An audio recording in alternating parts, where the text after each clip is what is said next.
계속해서 우리가 복음에 대한 부분을 듣고 있습니다. 이번 주일 제목이 왜 복음이 필요한가 였습니다. 복음은 우리로 하나님 크기의 인생을 살도록 하신 하나님의 유일하신 방법입니다.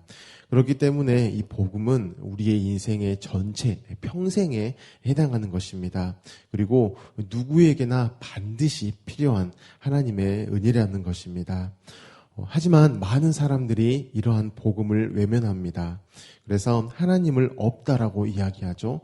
혹여는 있다라고 할지라도 그 하나님을 무시하거나 또한 그 하나님과 관계하지 않는 인생을 살아갑니다. 이러한 사람들은 그 스스로 애를 써가며 살아갈 수밖에 없다라는 것이죠.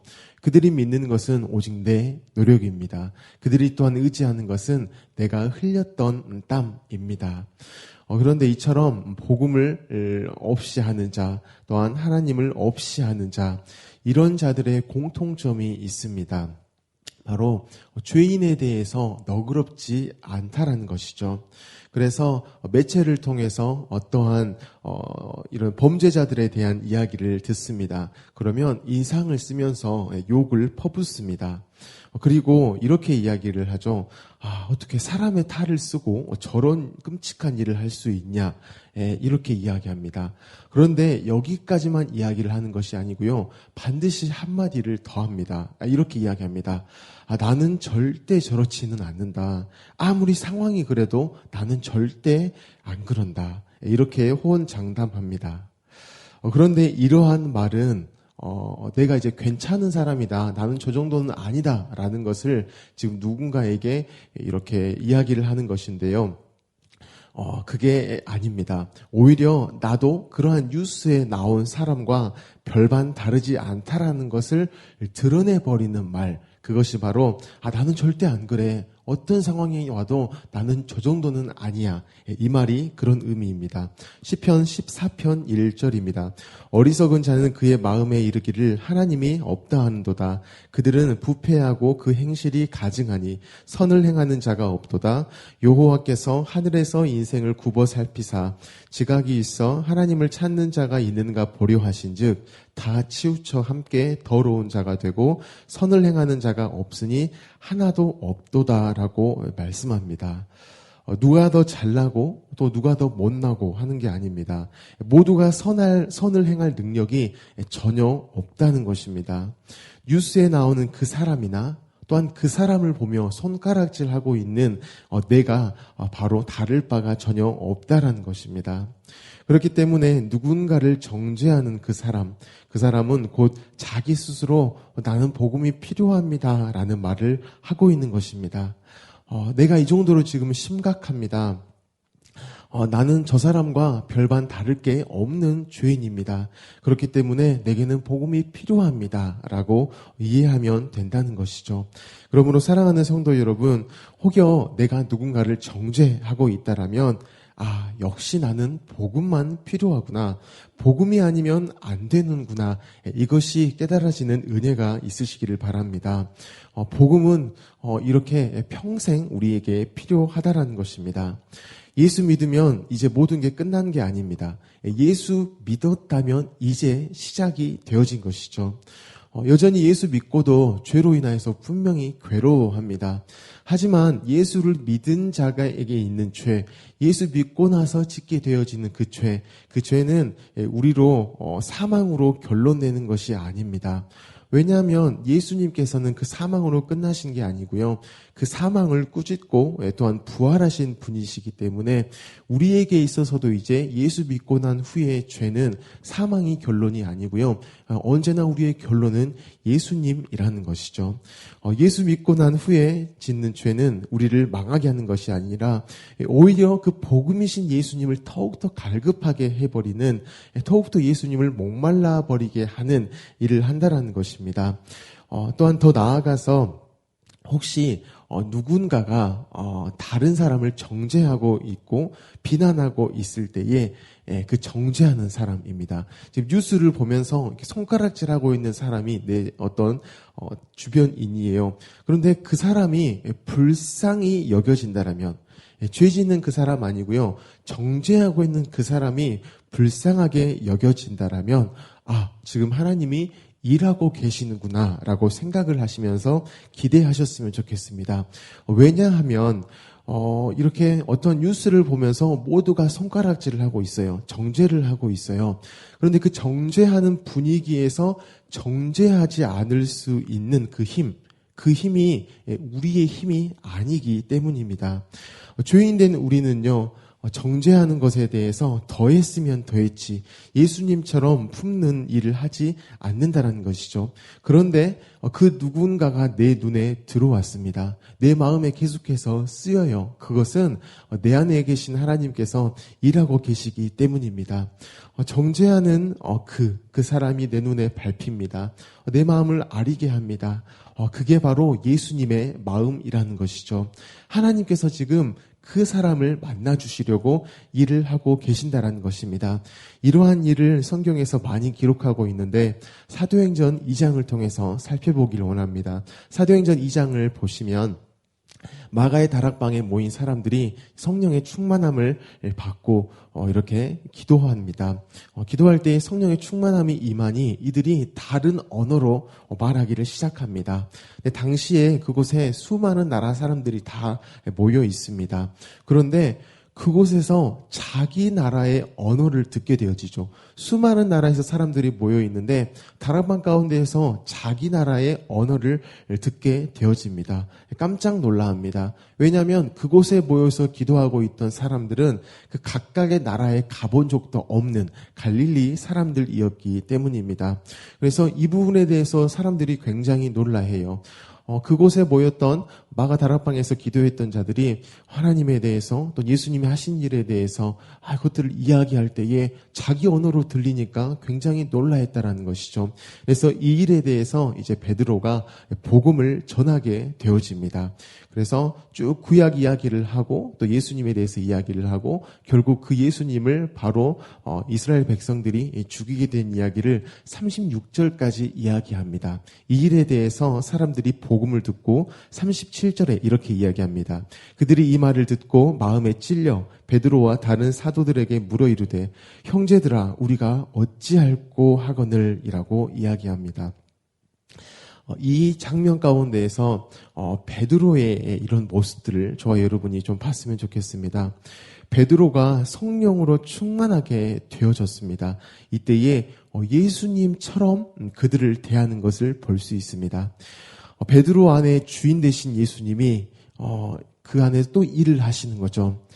예수님이 십자가에서 자기 자신을 조롱하는 그들을 품어버리심을 우리는 십자가 사건을 통해서 알 수 있습니다. 그런데 지금 이 현장 가운데서 동일하게 베드로가 그 일을 경험하는 것입니다. 예수님을 못 박았던 그들을 품고 있는 것을 볼 수 있습니다.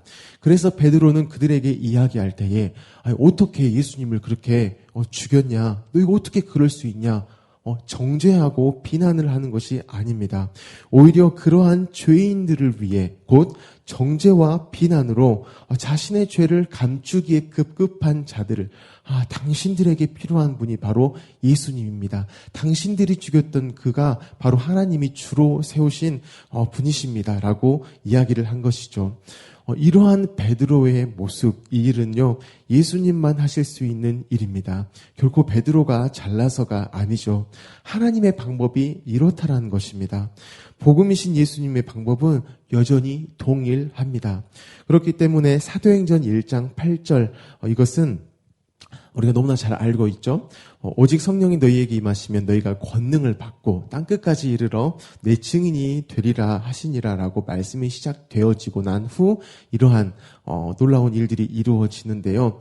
사도행전 1장 8절 이 말씀의 의미가 단지 전도지를 이렇게 주면서 예수 믿으십시오 라고 말하는 그 정도의 수준이 아니라는 것입니다. 물론 전도지를 주면서 예수 믿으십시오 하는 이 전도 분명히 필요합니다. 하지만 성경이 말씀하고 있는 방법, 성경이 말씀하는 크기는 언제나 예수님 정도입니다. 십자가 가운데에서 자신을 조롱하신 그들을 품어버리신, 곧 예수님만 하실 수 있는 그 품으심이 바로 이 사도행전 1장 8절에 기록된 증인의 역할이라는 것입니다. 정죄하지 않으시는 그 유일하신 예수님이 내 안에 계속해서 주인으로 사시며 주인 노릇을 하시는 것이죠. 주인 노릇이라는 것은 실제의 주인의 일입니다. 십자가 가운데에서 자기 자신을 조롱했던 그들을 품어버리신 그 일을요, 이 당시에 베드로 가운데에서 주인 되신 예수님이 하셨다라는 것이고, 그로 말미암아서 정죄하지 않고 그들을 손가락질하지 않고 오히려 그래서 당신들에게 예수님이 복음이십니다. 하나님이 우리에게 보내주신 구원자이십니다. 라고 이렇게 복음을 전했다라는 것입니다.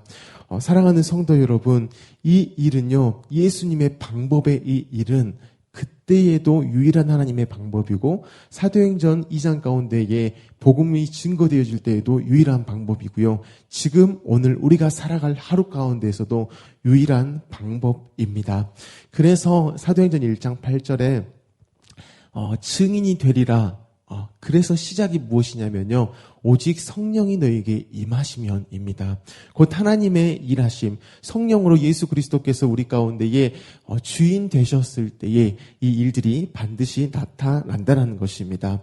정죄하는 그들을 정죄하지 않고 품어버리는 그 일, 복음으로 충만한 자만 할 수 있는 곧 예수님의 일이죠. 그게 복음의 능력입니다. 하나님은 오늘 하루 우리를 그 일 가운데에 초대하셨고요. 그 크기를 경험하게 하실 것입니다. 그래서 오늘 나아갈 직장이 있고, 오늘 나아갈 또한 가정, 오늘 나아갈 학교, 또는 우리가 살아갈 이 도시 가운데에서 하나님은 증인의 삶을 살게 하실 때에 성령의 충만함으로 함께 하셔서 정죄하는 그들 모두가 누군가를 손가락질할 때에 오히려 그들이 불쌍히 여겨지고, 그것은 내 안에 예수님이 일하고 계시는구나, 예수님이 내 안에 주인 노릇하고 계시는구나, 이렇게 기억을 하시고요. 그들을 위해서 또한 기도하시고, 또 그들의 어떤 이야기도 들어주시고, 원래 나도 저렇게 예수 없을 때는 그랬구나. 나는 저러지 않아. 그 상황 가운데서 나는 저러지 않아. 이게 나의 부족함이었고 나의 죄악됨이었구나. 그런데 나를 하나님이 구원하셨고 오히려 그들에 대해서 불쌍히 여겨지는 마음, 그들을 향하여서 애잔한 마음이 드는구나. 너무나 놀랍다. 이러한 고백들을 하며 나아가는 오늘 하루가 되어지기를, 예수님처럼 또한 그렇게 살아가는 오늘 하루가 되어지는 저와 여러분이 되어졌으면 좋겠습니다. 우리 주신 말씀을 가지고 이 시간 함께 기도하기를 원합니다. 오늘 하루를 살아갈 때에 우리는 수많은 정죄하는 소리를 들을 것입니다. 비난하는 소리를 들을 것입니다. 그것이 세상의 또한 존재 방식이기 때문입니다. 내가 살아야겠고 내가 존재한다라는 것은 상대방을 깔아내림으로, 상대의 죄를 더 부각시킴으로 나는 괜찮은 것을 드러내는 것, 그것이 세상의 방법입니다. 하지만 그 세상의 방법 가운데에 그 세상을 이기신, 또한 세상 가운데 승리하신 하나님의 방법, 그들을 품는 것, 오히려 정죄하지 않는 것, 하나님 그것이 내 가운데 필요합니다. 내 안에 예수님이 주인 되실 때만 가능하오니 여전히 예수님이 주인 된 삶, 성령으로 충만한 삶을 살게 하십시오라고 기도하시기를 바랍니다. 특별히 오늘 누군가를 만나신다라면 또한 그 사람 가운데에서 하나님의 어떠하심을 드러내는 그 통로가 되게 하여 주십시오. 함께 정죄하지 아니하고 예수 그리스도의 마음으로 품는 그런 넉넉함을 주십시오라고 또한 그 누군가를 축복하면서 기도하셨으면 좋겠습니다. 유치부를 위해서 기도하실 때 섬기시는 우리 윤덕진 전도사님과 교사 순장님들을 위해 기도하여 주시고, 우리 담임 목사님을 위해서 기도하실 때에 목사님의 가정과 목사님의 건강과 성령의 충만함을 위해서 기도하시기 바랍니다. 우리 나라를 나라를 위해, 민족을 위해, 대통령을 위해, 또 북한 땅을 위해서 기도하여 주시고요. 터키의 임순택 선교사님을 위해서, 화순수리교회의 김은실 목사님을 위해서, 또한 우리 광신대학교를 위해서도 기도해 주시기 바랍니다. 우리 모든 기도 제목을 가지고 함께 기도하겠습니다. 사랑이 많으신 하나님, 너무나 감사합니다.